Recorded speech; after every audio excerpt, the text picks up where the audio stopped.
Right now, your phone remembers more than your brain does. It remembers your friends' birthdays. It remembers the way to your own house. It remembers facts you used to need just to survive a normal day. That feels like progress. But the real answer is far stranger. For the first time in human history, your brain isn't being tested the way it used to be. And when a system stops being tested, it doesn't stay the same. It drifts. You're living inside that drift right now. For 200,000 years, being human was a constant exam. Miss a predator, you died. Misread a rival, you might not see morning. Pass, and your genes moved forward. Fail, and they didn't. That's natural selection, not a metaphor. A filter, running on every person, every generation. So what happens when the filter switches off? Evolutionary biologist Stephen Stearns at Yale studied the Framingham Heart Study, one of the largest medical datasets ever collected, to find out. Selection hadn't stopped. It had redirected. Women having children slightly earlier, with slightly lower cholesterol, were leaving more descendants. Not strength, not intelligence, fertility timing, in a world of abundant food and modern medicine. The exam didn't disappear. The questions changed. But what happens to the traits the new exam stops rewarding? In 2018, Norwegian researchers Bernt Bratsberg and Ola Rogberg studied EQ scores from military conscription records spanning decades. For most of the century, scores had climbed steadily, a trend called the Flynn effect, after psychologist James Flynn. Then, starting with men born in the mid-1970s, scores reversed. The drop showed up even between brothers in the same family, which ruled out genetics as the cause.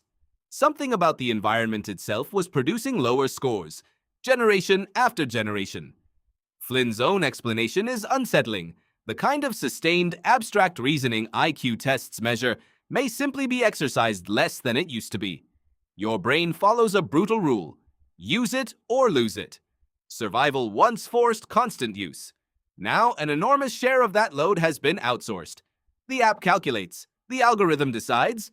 The search bar reasons for you. This has already happened to your body once before. Dental anthropologist Peter Ungar has spent decades explaining why modern jaws are dramatically smaller than our ancestors, while teeth stayed the same size, which is why wisdom teeth barely fit anymore. Cooked, processed food removed the mechanical stress that once told the jawbone to grow large. Remove the demand, and the structure shrinks.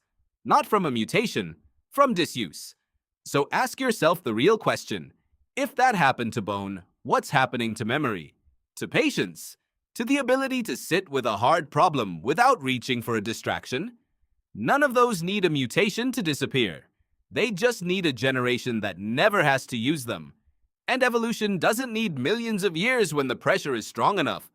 Some traits can shift within a handful of generations once nothing protects them anymore. Which means this isn't a question about the distant future. It's a question about your own grandchildren. This isn't a story about doom. Humans are still adapting, still changing, just towards something else. Maybe more social, maybe more fertile, maybe built for partnering with machines instead of surviving without them. But optimizing for something new always means de-optimizing for something old. So the next time your phone remembers something so you don't have to, don't call it convenience, call it a filter switching off. One more piece of you quietly excused from ever proving it could survive.